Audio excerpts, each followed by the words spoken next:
Here I am with all I have, raise my hands to worship you. I wanna say thank you. Oh, thank you for everything, for who you are. You cover me, you touch my heart. I wanna say thank you. Saturday na naman po mga kapatid. Muli ay mag-aaral na naman tayo ng salita ng Diyos. Pero sa hapong ito, tayo po ay magpapasalamat sa ating Panginoon. Magpasalamat sa kanyang mga ginawa sa atin sa buong isang taon. Napakabuti na ating Panginoon para siya ay pasalamatan. Bago ang lahat, tayo po ay manalangin. O aming Diyos na makapangyarihan sa lahat, Diyos namin napakabuti. Maraming salamat Panginoon sa pagkakataong ito na muli Lord ay mag-aaral kami ng iyong salita. At sa hapong ito Panginoon, hayaan mong kami ay maglatag ng aming pasasalamat sa iyo sa lahat ng mga kabutihan ginawa mo sa amin at gagawin pa Panginoon. Maraming salamat Lord. Pakalinisin mo ang aming puso. Tumingi kami ng tawad, Lord, sa aming mga kasalanan, malit man ito ang malaki, sinasadya o hindi, nakikita o hindi, Panginoon, patawarin mo kami. At kiniklaim namin ng iyong kapatawaran, ayon sa sinabi sa 1 John 1:9, na kung kami maghahayag ng aming mga kasalanan, ikaw na aming Diyos ay tapat para kami ay patawarin sa lahat ng mga kasalanan na gawa namin at linisin kami sa lahat naming mga karumihan. Maraming salamat, O God. At ikaw na po ang bahala sa amin sa pag-aaral na aming gagawin, sa aming pasasalamat ngayon.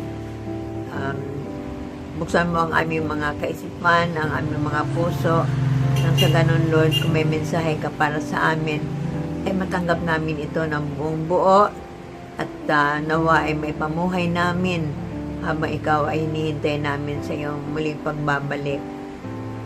Ano man ang tangka ng kaaway para guluhin ang aming pag-aaral ngayon, ay tinatalian namin at sinasaway, pinapalaya sa lahat ng masamang espiritu na siya maggugulo para hindi maging matagumpay ang gawain ito. We cast you out all kinds of bad spirits in this place. Get out! Lumayas kayo.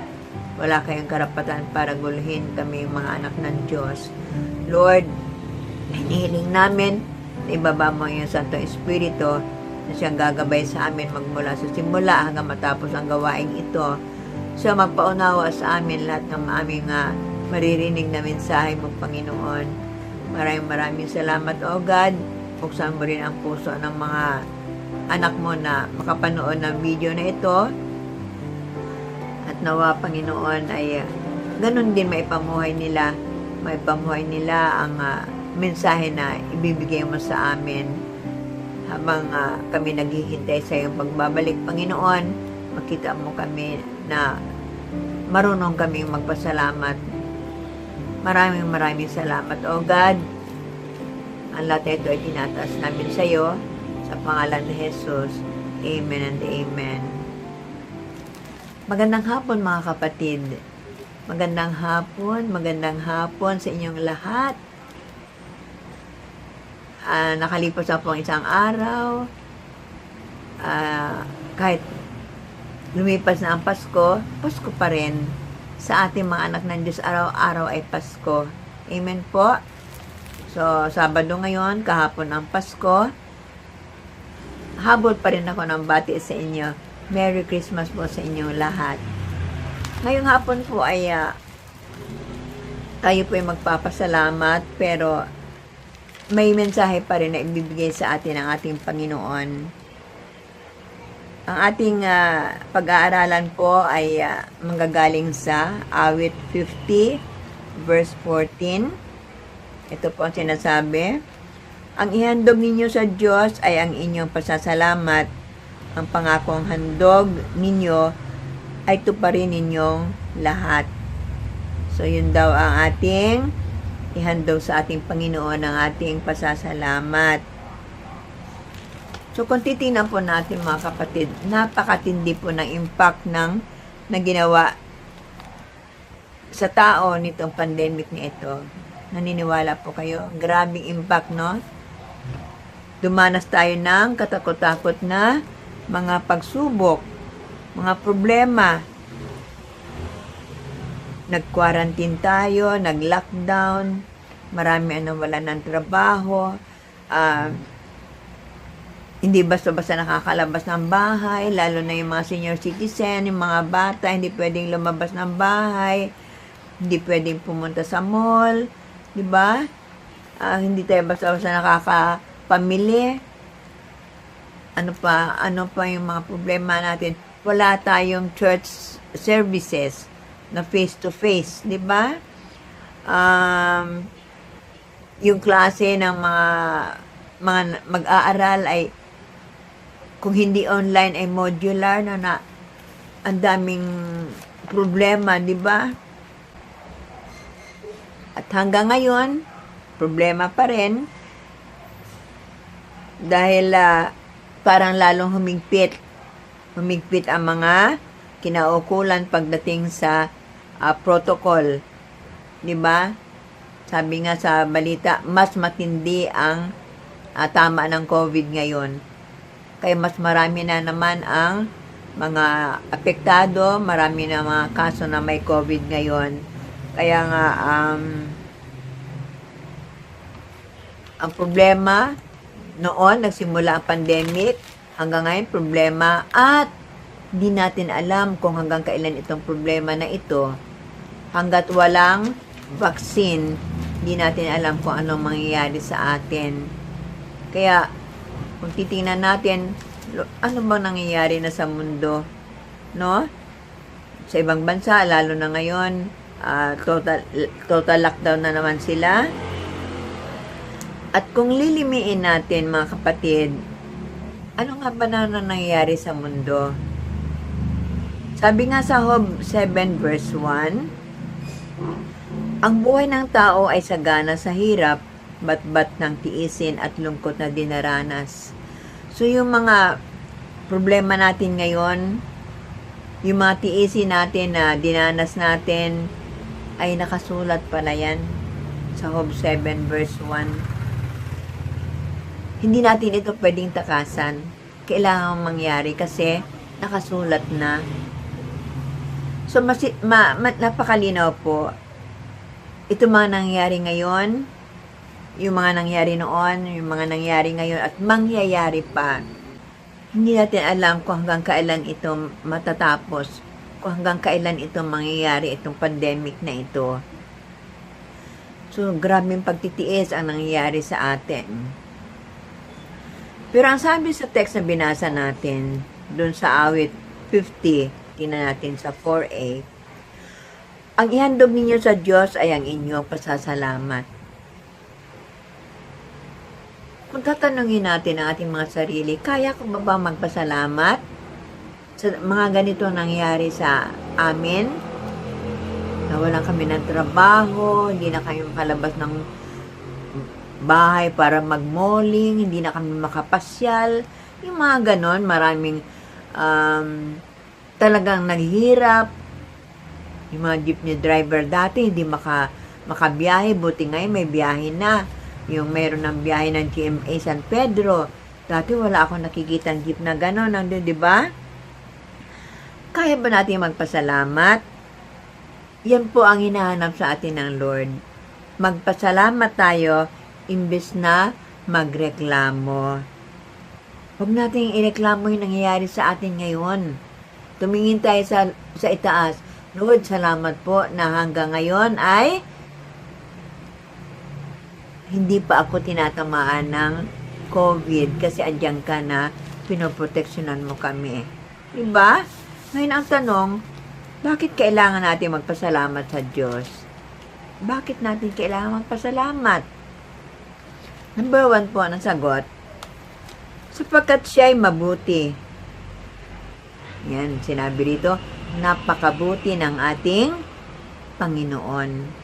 Sabi nga, God is good all the time, and all the time, God is good. Lagi natin sinasabi yan. At kung titingnan natin, talagang totoong God is good. Dahil sa kabutihan ng Diyos, hindi niya tayo pinabayaan kahit kailan. Ilang buwan na tayong lockdown. Ilang tayong buwan na quarantine tayo. March, April, May, June, July, August, September, October, November. 9 months na po tayo. 9 months na. Mula nung nagsimula ang pandemic na ito, hindi tayo pinabayaan ng Diyos. Ginamit na ang ating gobyerno para bigyan tayo ng mga ayuda. O, diba? Paulit-ulit, ilang beses na tayong dinaanan ng mga ayuda. Yung iba nga, meron pa silang, anong tawag doon, yung binibigyan sila ng pera. O, di ba? Hindi nagpabaya ang Diyos. Hindi nagpabaya ang Diyos. Maya-maya may nagbibigay ng bigas galing kay mayor. May nagbibigay ng mga delata galing kay kapitan. Sa barangay captain natin. Di ba? Andun yung supply ng ating mga pagkain. Hindi tayo pinabayaan ng ating Panginoon. At, ang pinakamaganda doon, kaya God is good kasi balot tayo ng kanyang banal na dugo. Hindi tayo inabot ng COVID-19. Sabi nga sa Hebrew 13:5b, sabi, hindi ko kayo iiwan ni pababayaan man. Ito napakagandang verse ito. Lagi ko po ito yung nire-recite sa sarili ko, sa isip ko, sa puso ko. Pag ako nakakaramdam na parang, lalo na nagkasakit ako, lagi ko sinasabi, Lord, nangako ka, hindi mo ako iwanan, hindi mo ako pababayaan. Totoo naman, hindi nang iiwan ng ating Panginoon. Diba? Sa mga nakaraan nating lesson, kahit hindi tapat ang tao, ang Diyos natin ay tapat pa rin sa ating mga nilalang niya. Kahit kailan, hindi siya nagkulang sa atin. Kung titingnan natin, hanggang, nung kailan lang, may namigay din ng, hindi ko alam kung lahat tayo ay binigyan, lahat ng bayan, kung lahat ng barangay, may umikot na naman dito sa amin, namigay ng pamasko galing sa mayor. Diba? Kung titingnan natin, really God is good. Alam na alam niya na kahit di tayo humingi, binibigyan tayo. Basta na lang dumarating. May bigas, may dilata, may mga spaghetti na lulutuin. Diba? Napakabuti ng ating Panginoon. Alam na alam niya ang ating mga pangangailangan. Basta marunong lang daw tayong humingi sa pamamagitan ng pananalangin natin. He is always to the rescue. Pag nanalangin tayo, Lord, ganito, Lord, andyan siya. Talagang mararamdaman mo ang presensya ng Lord kasi may bigla na lang darating na ayuda. Di ba?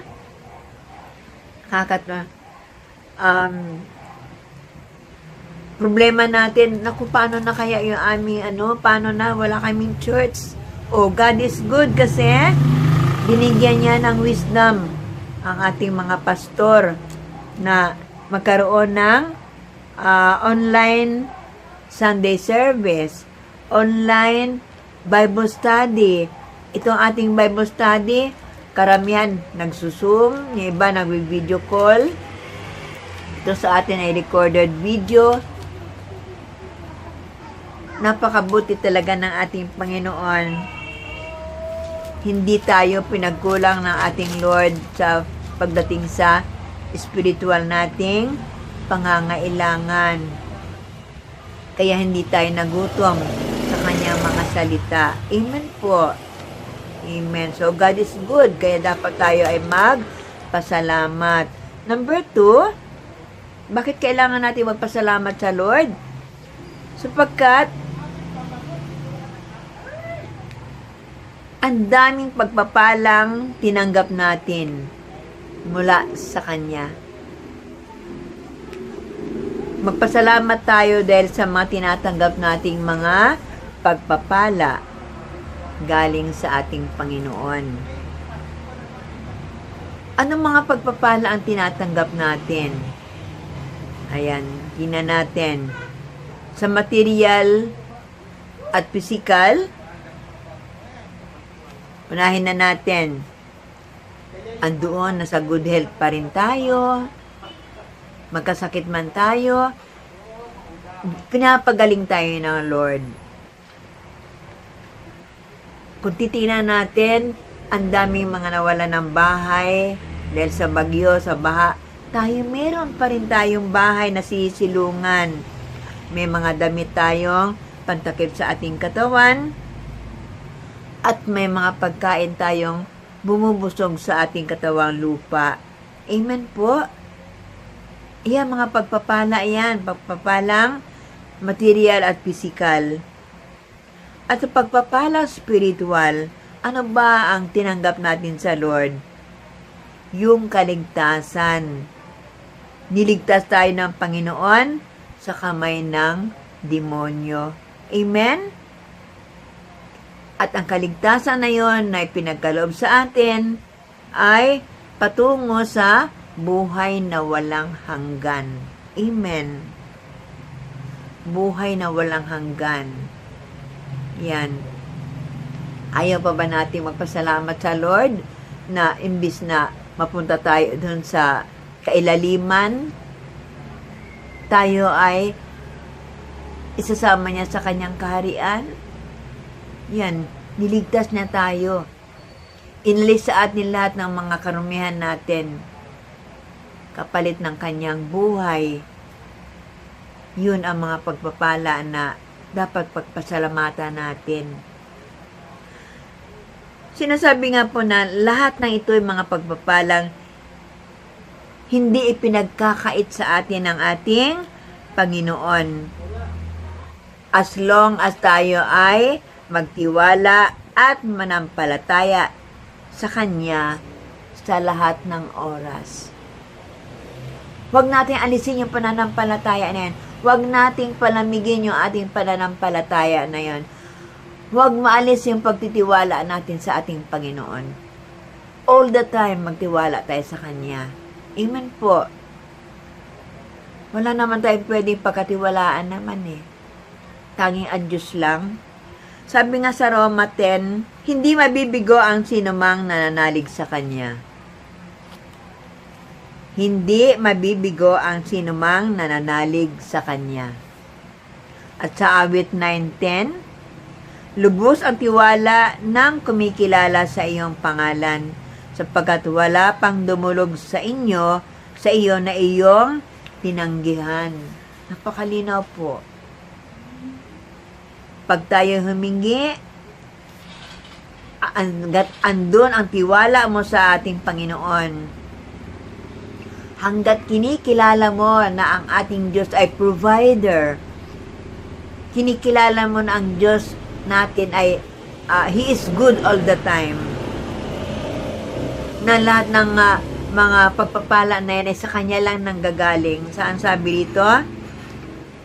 Lahat ng dumulog sa Kanya ay hindi Niya tinanggihan. Ibig sabihin, anuman ang hingiin mo sa Kanya ay ipagkakaloob Niya.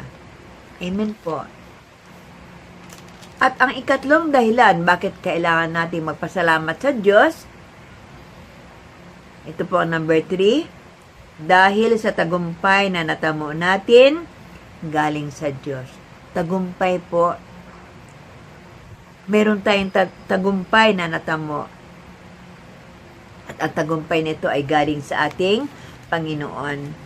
Sabi nga po sa unang Korinto 15:57, magpasalamat tayo sa Diyos na nagbibigay sa atin ng tagumpay sa pamamagitan ng ating Panginoong Hesukristo. At sa unang Juan 5:4, sapagkat napagtatagumpayan ng bawat anak ng Diyos ang sanlibutan at nagtatagumpay tayo sa pamamagitan ng pananampalataya. Kaya mahalaga talaga yung faith natin na yan. Kailangan yan ay andyan lang yan, huwag mawala sa atin yung ating pananampalataya sa ating Panginoon. Hanggat ikaw ay nananalig, hanggat ikaw ay nananampalataya na ang ating Diyos ay makapangyarihan, ang tagumpay ay laging sa iyong mga kamay, mga kapatid. Lahat ng tagumpay na yan ay galing sa Diyos. Ngayon, tatanungin natin, ay bakit yung mga non-Christians nagtatagumpay din? O, tanungin ko rin kayo, saan kanino nang galing yung tagumpay na yon? Sino ang nagbigay sa kanila ng tagumpay? Di ba? Yung mga ayaw kumilala sa Diyos, yung ayaw tumanggap sa Panginoon, kanino nang galing ang kanilang tagumpay? Yun ang itatanong natin. Kanino nang galing ang kanilang tagumpay? Ay hindi naman sila kumikilala sa Diyos. O di doon sa kaaway ng Diyos. Amen po? So, isang malaking tagumpay ng tao ang magkaroon siya ng magandang relasyon sa ating Panginoon. Hindi sa sanlibutan. Ayan. Ang ibig sabihin, kung tayo ay may Diyos sa buhay, mayroon tayong magandang relasyon sa Diyos, ang tagumpay ay galing sa Kanya. At hindi yan sa sanlibutan. Nakakatakot po pag ang tagumpay mo ay galing sa sanlibutan. So, kailangan talaga, para magtagumpay tayo, kailangan tanggapin natin si Jesus sa ating buhay. Na siya lang ang ating tagapagligtas. Napagtagumpayan na natin lahat yan. Binigay ng Lord ang kanyang buhay. Nagpapako siya sa krus para lang tayo ay masave. Masave ang tayo sa ating mga kasalanan. Mabigyan tayo ng mangako siya ng buhay na walang hanggan. Ayan. Tagumpay. Hintayin na lang natin ngayon yung kanyang pagbabalik at matanggap natin ang putong na inilaan niya sa atin. At yun ang pinakamagandang tagumpay natin.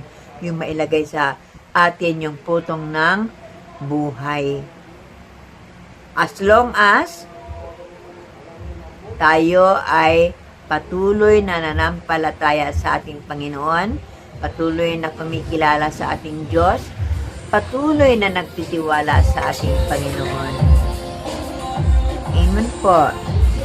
Ngayon, ang susunod na tanong, paano tayo magpasalamat sa Diyos? Papadadala natin siya ng mga emoji. Thank you. Mga ganun. Paano tayo magpasalamat? Number 1 po, dapat ay laging may kasamang panalangin. So, nananalangin tayo, at doon magpapasalamat tayo sa ating Panginoon. O vice versa, magpapasalamat ka, manalangin ka. Idaan mo sa panalangin ang pasasalamat natin sa Panginoon.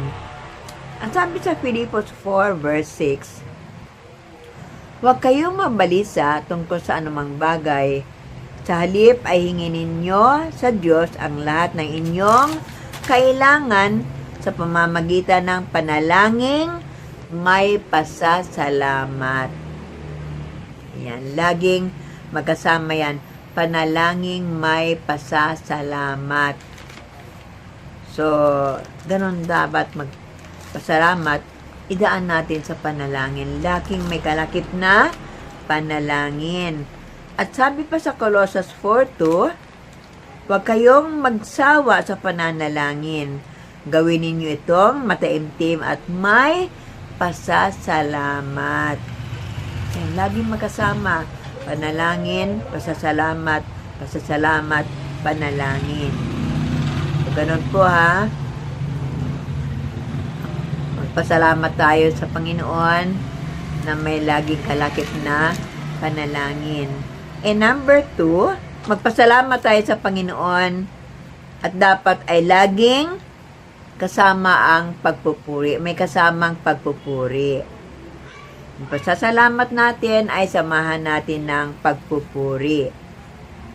Ang sabi sa awit 92 verse 1, ang magpasalamat sa Panginoong Diyos ay mabuting bagay. Umawit na lagi, purihin ang ngalang kataas-taasan. Purihin natin ang kataas-taasang Diyos. So, tangi ang Diyos lang ang karapat-dapat na purihin. Laging sa Kanya ang kapurihan. Laging sa Diyos ang kapurihan. Huwag nating angkinin ang kapurihan ng Panginoon. Siya lang ang nararapat na papurihan. Sabi nga sa Hebreo 13:15, kaya't lagi tayong maghandog ng hain ng pagpupuri sa Diyos sa pamamagitan ni Jesus. Pagpupuri nagpapahayag ng ating pagkilala sa Kanyang pangalan. Ang pagpupuri natin ay nagpapahayag at kailangan nagpapahayag ng ating pagkilala sa Kanyang pangalan. So, pag sinabing pagkilala sa Kanyang pangalan, paano ba natin nakikilala ang ating Panginoon? Siya ay Diyos na mapagmahal. At ito makikita natin sa Juan 3:16, John 3:16. Hindi ko na lang po isinulat. Ilagay niyo na lang sa notebook ninyo. Ang Diyos ay mapagmahal. For God so loved the world that He gave His only begotten Son. Diba? Ganon sinasabi. That whoever believes in Him will not perish but will have everlasting life. Ang Diyos natin ay mapagpatawad. Amen po? Yan ang sinasabi sa 1 John 1:9. Ang ating Diyos ang nagbibigay ng lahat ng ating pangangailangan. Binibigyan niya lahat ng ating pangangailangan. Ito ay makikita natin sa Filipos 4:19. Filipos 4:19. At ang ating Diyos, ang ating tagapagligtas. Siya ang ating tagapagligtas. Makikita natin ito sa awit 18 verse 2. Awit 18 verse 2. So, sa ating pananalangin, huwag nating kalimutan na siya ay purihin. Purihin natin ang kanyang kabutihan. Purihin natin ang lahat ng kanyang mga magagandang gawa. Ipahayag natin na kinikilala natin siya bilang Diyos na, ulitin ko po, Diyos na mapagmahal, Diyos na mapagpatawad, Diyos na nagbibigay ng lahat ng ating pangangailangan, Diyos na tagapagligtas.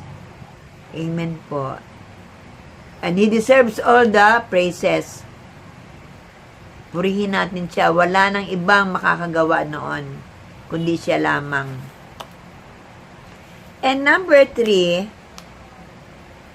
kung tayo nagpapasalamat sa ating Panginoon, dapat ay sinusunod natin at ipinamumuhay ang kanyang mga salita.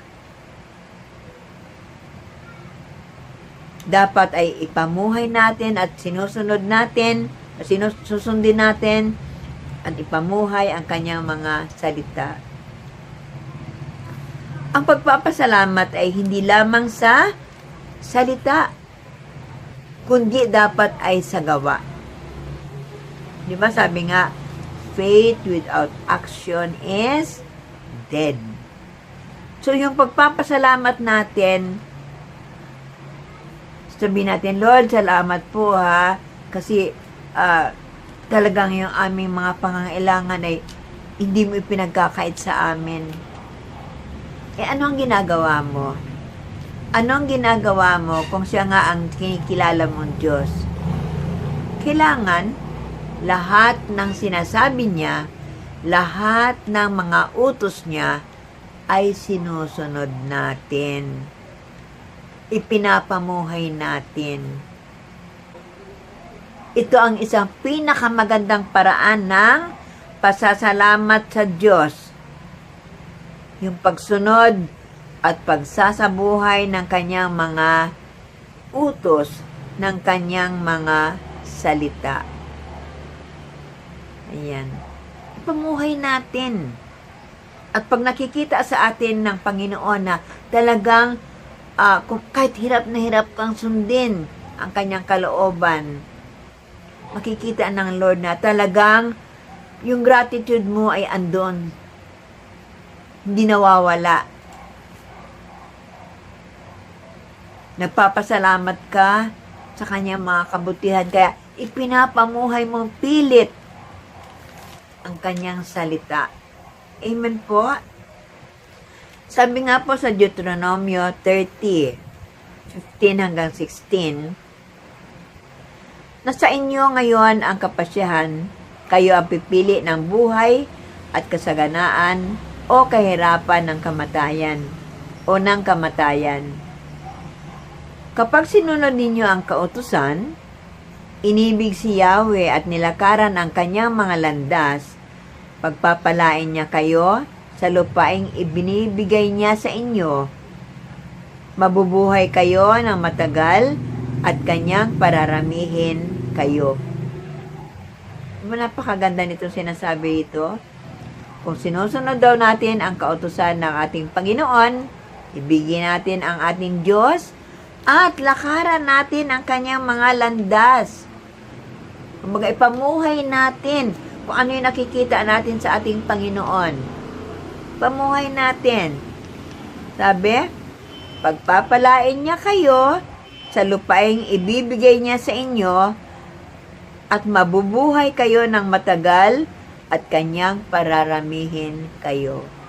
Di ba napakaganda ng pangako ng Lord? Kung marunong tayong magpasalamat, kung marunong tayong ipamuhay ang kanyang mga salita. Amen, mga kapatid. So, ganun lang kasimple. Magpasalamat tayo na may kalagip na panalangin. Magpasalamat tayo na may kasamang pagpupuri. Pupurihin natin ang ating Panginoon sa lahat ng kanyang kabutihan. Purihin natin kung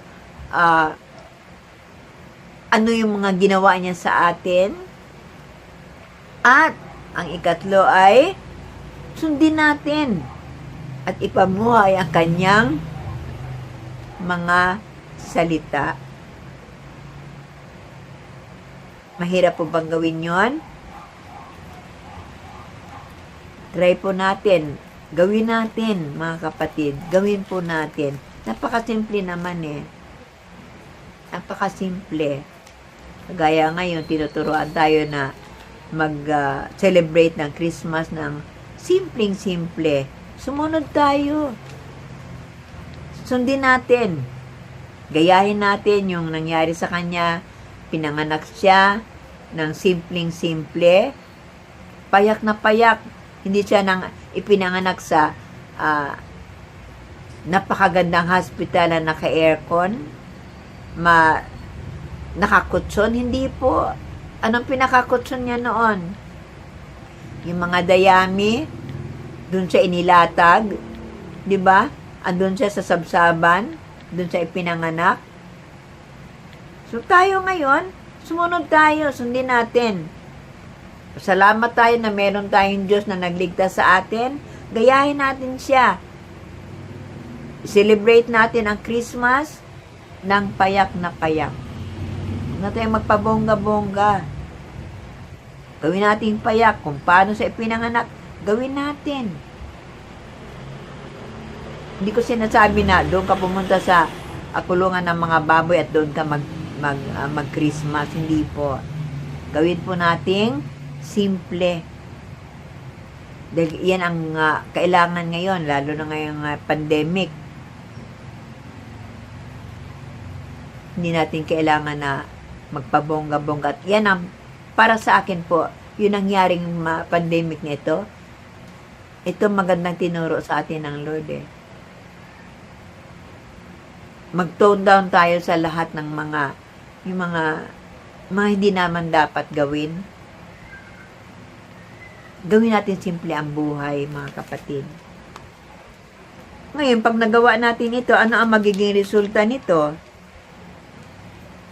Ano ang resulta nito sa atin kapag marunong tayo magpasalamat sa ating Panginoon?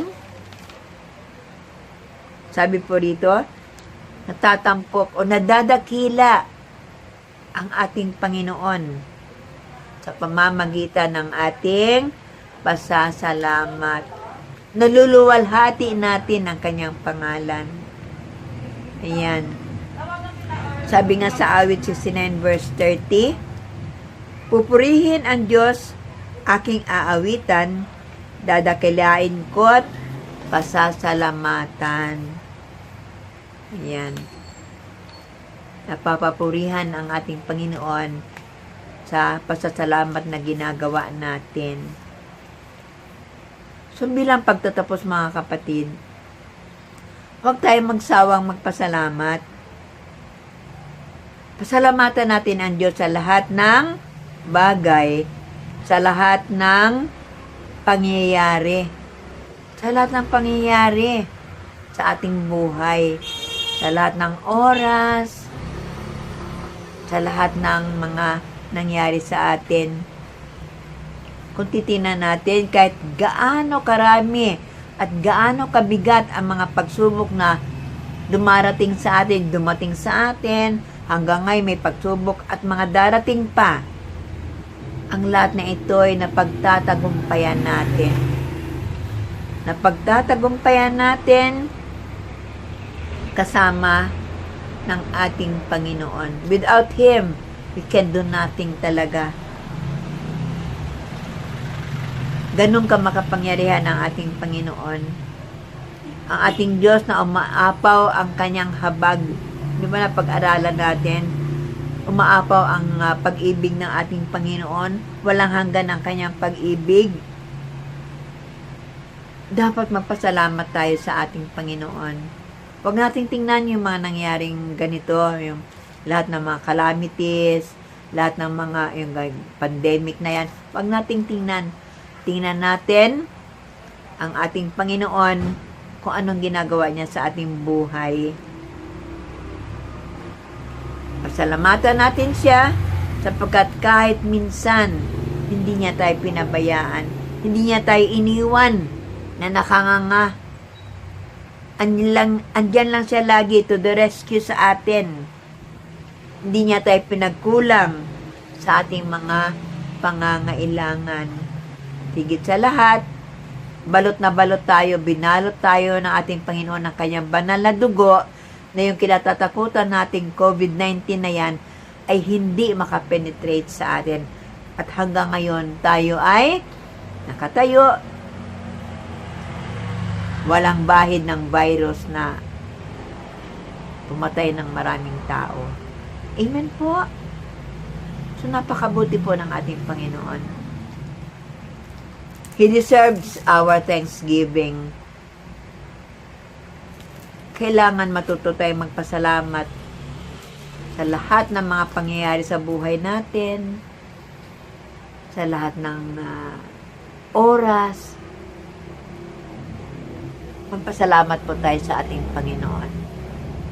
Ngayon, paano tayo kaya magpasalamat? Paano natin maihayag ngayon ating pasasalamat dito sa Bible study? Pwede po bang, di ba mayroon tayong group chat, mga kapatid? Pwede po bang, kahit maiksi lang, na patotoo ninyo pasasalamat ilagay po natin sa group chat natin. Yan, nagpatotoo si Sister Anita, si Sister Ann, Sister Carol, si Sister Rosa, Sister Miriam, si Brother Joe, Sister Miriam, at saka si Brother Brother Jaime, Sister Marites, si Sister Even, si Brother Bibot, di ba? Sino pa ba? Meron pa ba ako nakalimutan? Si Brother Andrew.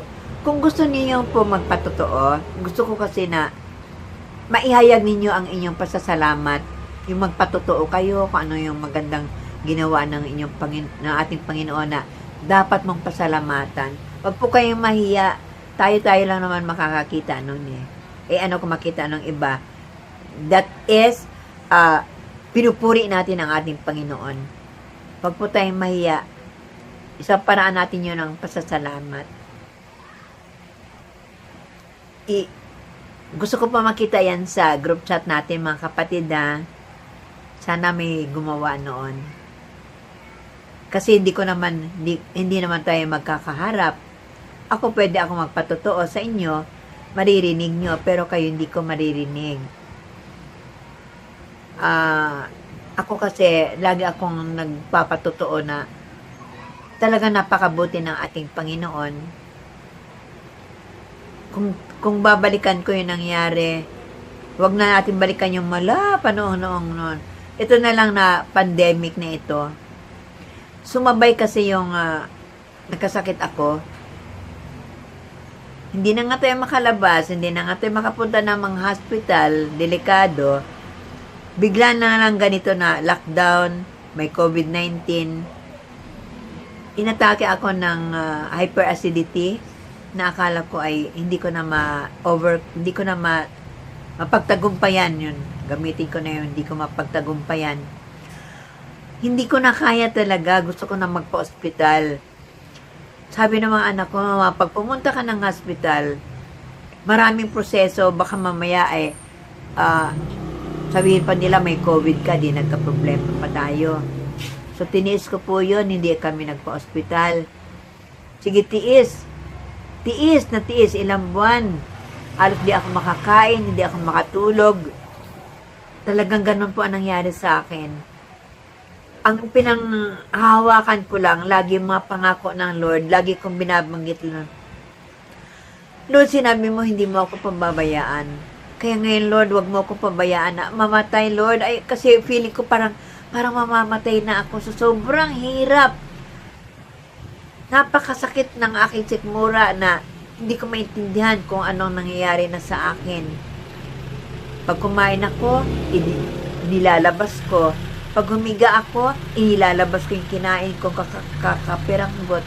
Sabi ko, Lord, ganito na lang.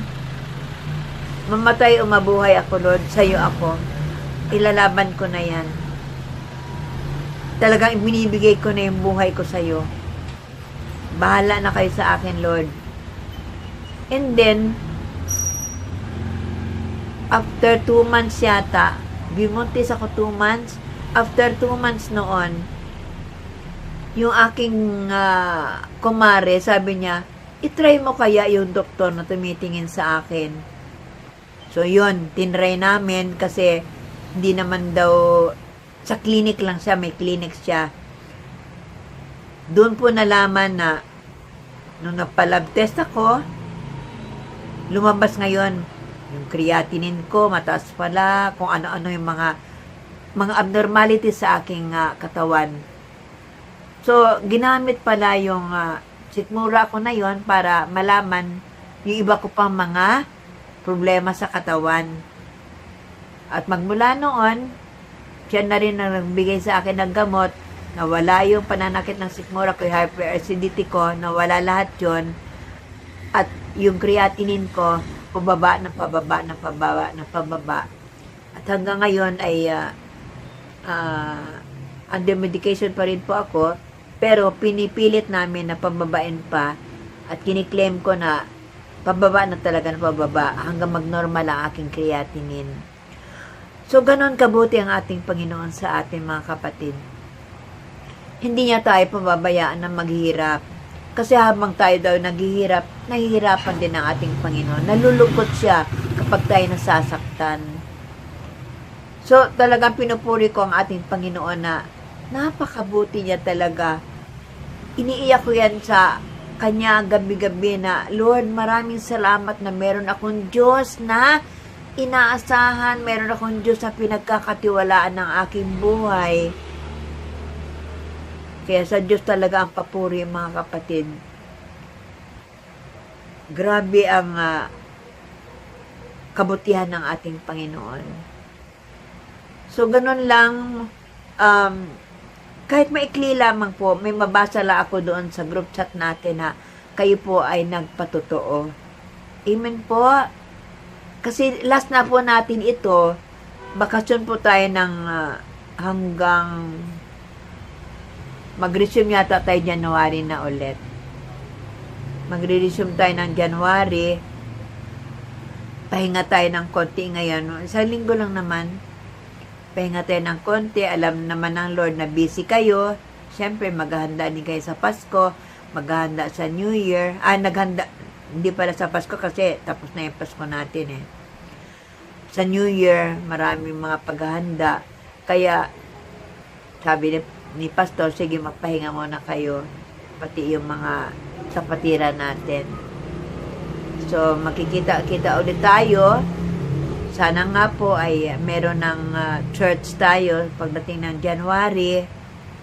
Panalangin po natin na mag-normal na ulit. Na pwede na. Kasi ang ibang church, meron na eh. Yung ibang sect, ay ibang church. Ang tugad with the glory lang talaga ang nag-iingat. Iniingatan tayo ng Panginoon, mga kapatid. So, bago tayo magtapos, tayo po ay patuloy na magbasa ng ating awit 91. Yung awit ng pagtitiwala sa Diyos. Sige po, sabayan niyo po ako. Basahin po natin ang awit 91. Mula verse 1 hanggang 16. Siyang naghahangad ng pagkupkup ng kataas-taasan at nananatili sa kalinga niyong makapangyarihan. Makapagsasabi sa kanyang Panginoon, Mog katahanan, ikaw ang aking Diyos, ang Diyos sa tangi kong pinagtiwalaan. Ika'y ililigtas niya sa panganib sa umang nabitag, at kahit anumang mabigat na salot, di ka magdaranas. Lulukuban niya sa lilim ng kanyang malabay na pakpak, sa kalingan niya ay natitiyak mo na ikaw ay ligtas. Ingatan niya at ipagsasanggalang pagkat siya'y tapat. Pagsapit ng gabi, di ka matatakot sa anumang bagay, maging sa gagawing biglaang paglusob, pagsapit ng araw. Ni sa ano pa mang darating na salot, pagkagat ng dilim, di ka matatakot sa kasaan mang araw kung dumating. Kahit na mabuwal sa iyong harapan ang 1,000 tao, sa iyong paligid ang bilang ng patay maging 10,000, di ka matatakot at natitiyak mong di ka maaano. Ika'y nagmamasid at sa panonood iyong mamamasdan, iyong masasama ay makikita mong pinarurusahan. Sapagkat si Yahweh ang iyong ginawang tagapagsanggalang at ang pinili mo mag-iingat sa iyo'y kataas-taasan. Di mo aabuti ika'y mapahamak at walang daratal kahit anong uri mga paghihirap sa iyong tahanan. Susuguin niya ang maraming anghel, silang susubaybay, kahit sa ang dako ikaw maparoon, tiyak iingatan. Sa kanilang palad ay itatayo kat silang magtataas, nang hindi masaktan ang mga paa mo sa batong matalas. Kahit ang tapakan mo ay mga leon, ahas na mabagsik, di ka maaano sa mga serpiente at liyong mapabangis. Ang sabi ng Diyos, aking ililigtas ang tapat sa akin, at iingatan ko ang sinamang ako'y at sinumang taong ako'y kikilanlin. Pag sila'y tumawag, laging handa ako na sila'y pakinggan, aking sasamahan at kung may hilahil ay sasaklolohan. Aking ililigtas at ang bawat isa ay pararangalan, sila'y bibigyan ko at gagantimpalaan ng mahabang buhay at nakatitiyak na ang tatamuhin nila'y kaligtasan. So, ganun po, kabuti ang ating Panginoon. Kaya dapat lang natin siyang pasalamatan. Okay po, sige po, tayo po ay dumako na sa closing prayer. Purihin ka, Panginoon, o aming Diyos na napakabuti. Maraming salamat, Panginoon, sa katagumpayan ng iyong gawain. Tagumpay, Lord, ang aming pag-aaral ng iyong salita. Maraming salamat, Lord, sa iyong mensahe na dapat kami ay marunong magpasalamat sa lahat ng mga kabutihang ginagawa mo sa amin, sa mga biyaya na pinagkakaloob mo sa amin, pati yung mga pagsubok, Lord, mga problema na dumating sa aming buhay, dapat ay magpasalamat kami. Pasalamatan namin yun sapagkat ang mga problemang yan ang ginagamit mo para kami ay lalong tumibay, Panginoon. Tumibay ang aming pananalig sa iyo. Tumibay ang aming pananampalataya sa iyo, Panginoon. Kaya maraming salamat, O God. At hinihiling ko, Panginoon, sa mga oras na ito, patuloy mong i-bless ang bawat pamilya, Lord, ng mga anak mo sa Mandarin Bible Cell. Ganon din, Lord, sa Adelina Extension Bible Cell. Pagpalain mo silang lahat, Panginoon. Ibigay mo sa kanila, Lord, lahat ng mga dinidesire ng kanilang puso. At bigyan sila, Lord, ng masaganang bagong taon, Panginoon. Masaganang bagong taon.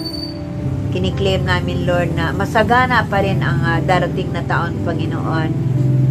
Sapagkat andyan ka, Lord, na hindi mo kami pinagkukulang. Laging handa ka, Lord, para ipagkaloob ang aming mga pangangailangan.